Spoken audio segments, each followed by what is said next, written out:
ఈరోజు ప్రపంచంలో ఏ దేశానికి వెళ్ళినా మీకు ఎవ్వరికి అనుమానం అవసరం కావాలని టెస్ట్ చేయండి.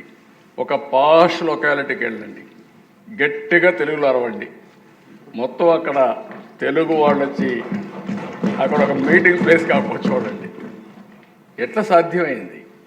హైయెస్ట్ పర్ క్యాపిటా ఇన్కమ్ ప్రపంచంలో ఏ దేశానికి పోయినా భారతీయులది, అందులో 33% తెలుగు వారిది. అది తెలుగు వారి యొక్క సత్తా అని చెప్పి మరొకసారి తెలియజేస్తాను. శ్రీనివాస్ గారికి చాలా డౌట్లు ఉన్నాయి. ఒక్కోసారి ఓడిపోతున్నాం అంటే కారణం కూడా మనమే, నేనే. నన్ను ఎవ్వరూ ఓడించలా. 2004, 2019 నాకు కూడా అబ్సెషన్, పని పని పని అని పరిగెత్తాను. ఇది సాధించాలి, ఇది సాధించాలని.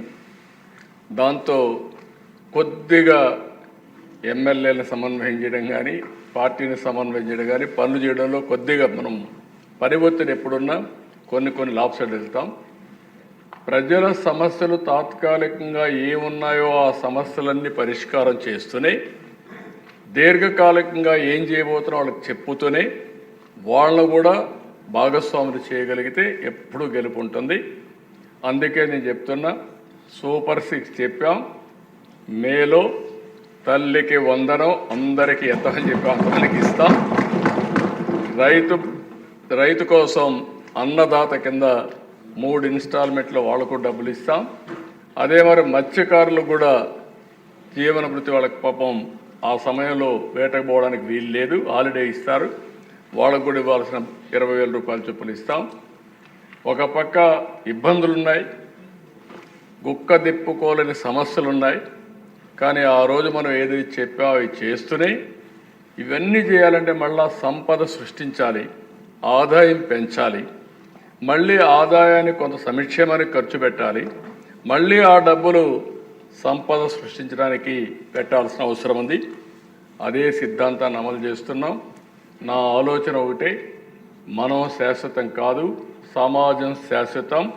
ఈరోజు చేసే పని భావితరాల భవిష్యత్తుని సృష్టిస్తుందని చెప్పి కూడా నేను మీకు తెలియజేసుకుంటూ, నా కళ ఒకటే, నా ఆలోచన ఒకటే, మళ్ళీ మిమ్మల్ని అందరినీ కోరుతున్నా, సహకరించండి. 2047కి భారతదేశంలో నెంబర్ 1 రాష్ట్రం ఏదంటే దానికి చిరునామాగా ఆంధ్రప్రదేశ్ ఉండాలి. ప్రధానమంత్రి గారు వికసిత భారత్ పనిచేస్తున్నారు. మనం స్వర్ణాంధ్రప్రదేశ్ కోసం పనిచేద్దాం. మనం అవునన్నా కాదన్నా ప్రపంచం మొత్తం తెలుగు జాతి అగ్రజాతిగా తయారవుతున్న దిశ, దాని గురించి సందేహమే లేదు నాకు. నెంబర్ 1 కమ్యూనిటీ ఒకప్పుడు జూయిష్, రాబోయే 2047కి తెలుగు జాతి నెంబర్ 1 కమ్యూనిటీగా ప్రపంచంలో తయారవుతుంది. భారతీయులు ముందుంటారు. కాబట్టి మన బాధ్యత మనం చేద్దాం. మిమ్మల్ని నమ్ముకుని ఓట్లేసిన మీ ప్రజలకు, మీరు, నేను, పవన్ కళ్యాణ్ గారు మనందరం కలిసి సమిష్టిగా పనిచేసి అనుకున్న లక్ష్యాల్ని సాధించి ప్రజల రుణం తీర్చుకుందాం.